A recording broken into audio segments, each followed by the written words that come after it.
నమస్తే.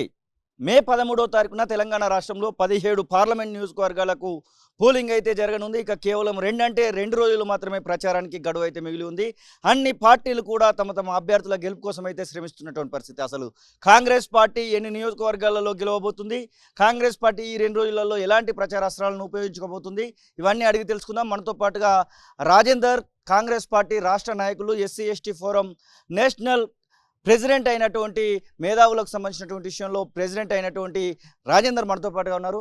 సార్, ఎట్లా ఉంది? 17 నియోజకవర్గాలలో మీరు కూడా తిరుగుతూ ఉన్నారు. ముఖ్యంగా ఎస్సీ ఎస్టీకి సంబంధించినటువంటి ఓటర్లను మీరు మీ వైపుగా తిప్పుకునేటువంటి ప్రయత్నం చేస్తూ ఉన్నారు. కాంగ్రెస్ వైపుగా ఎట్లా ఉంది గాలి?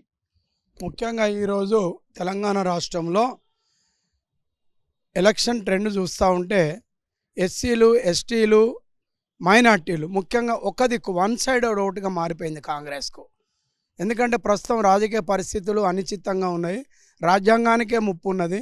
రాజ్యాంగము మార్చివేస్తామని ఒకరు, రాజ్యాంగాన్ని తీసివేస్తామని ఇంకొకరు, రిజర్వేషన్లే తొలగిస్తామని ఇంకొకరు, జాతీయ స్థాయిలో చర్చ జరుగుతున్న సమయంలో ఈరోజు కాంగ్రెస్ తెలంగాణ రాష్ట్రంలో అత్యధిక మెజార్టీలతోటి 14 కాదు 15 స్థానాల వరకు కూడా దూసుకెళ్తూ ఉన్నది.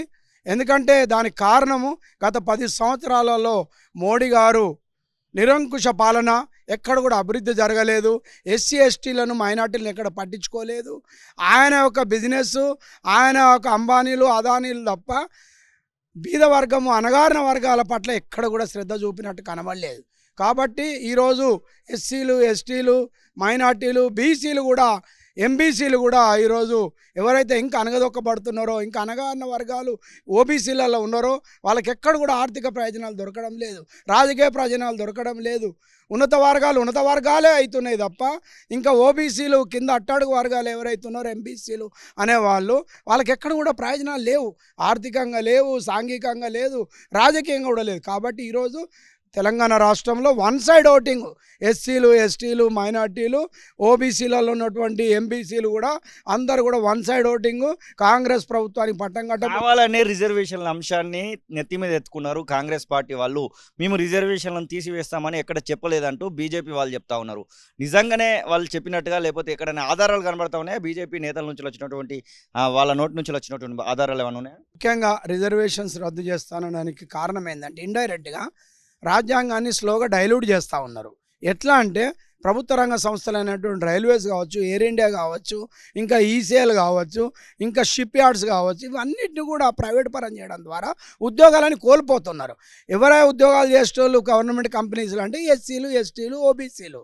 అంతే తప్ప కానీ ఇంకా ఉన్నత వర్గాల వాళ్ళు అయితే వాళ్ళు బిజినెస్లు చేసుకుంటారు, వాళ్ళు ఇండస్ట్రియలిస్టులు, వాళ్ళ బిజినెస్, వాళ్ళు సినిమా ఇండస్ట్రీ నడుపుతారు, కోట్ల ఆస్తులు సంపాదించుకుంటారు. కానీ ఇక్కడ 20,000, 30,000, ₹1,00,000 ఉద్యోగం చేసేటోడు ఎక్కడ చేస్తాడంటే ప్రభుత్వ రంగ సంస్థలు. అవిటిని ప్రైవేట్ పరం చేసినప్పుడు ఇంకా నీకు రిజర్వేషన్స్ అనేది ఉండదు. ఇండైరెక్ట్గా రిజర్వేషన్స్ వద్దనే ఉద్దేశంతో ఆ ఎజెండా పెట్టుకొని ఇడన్ ఎజెండాగా ఈరోజు ప్రభుత్వ రంగ సంస్థలు కాంగ్రెస్ ప్రభుత్వం స్థాపించినటువంటి 200 పైచిలుకు ప్రభుత్వ రంగ సంస్థలు ఏదైతే ఉన్నాయో వాటన్నిటిని ఒక్కటి అంచెలంచెలుగా ప్రైవేట్ పరం చేస్తూ రిజర్వేషన్ తొలగిస్తున్నారు. ఇదే దీనికి ఒక ఉదాహరణ అని నేను చెప్తా ఉన్నాను. అసలైన తొలి వెలుగు. ఫాలో వాట్సాప్ @తొలి వెలుగు official.